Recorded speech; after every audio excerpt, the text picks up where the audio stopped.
समझ आ रही है यार, इसमें कौन सी बड़ी बात है। पहले आप एक वेरिएबल डिक्लेयर कर दें, एंड का लेने में ए बी सी आप जो बता दो आप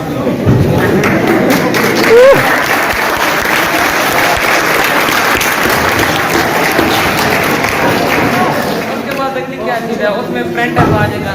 प्रिंटर इन्वर्टेड कॉमर्स के अंदर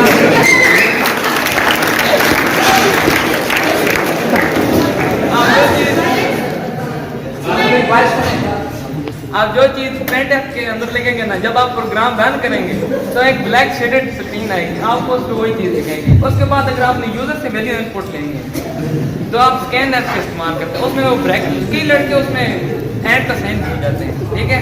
एंड का साइन अगर आप नहीं डालेंगे तो आपका एरर आ जाएगा, प्रोग्राम रन नहीं होगा, ठीक है।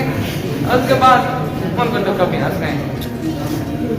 ये जो पीछे जो समर टेस्ट गुजरा है ना, अगर जिसके 40 से ऊपर होंगे उसको तो ट्रीट मैं दूंगा, जिसने 40 तो घाट रहने से भी ट्रीट मैं ही दूंगा।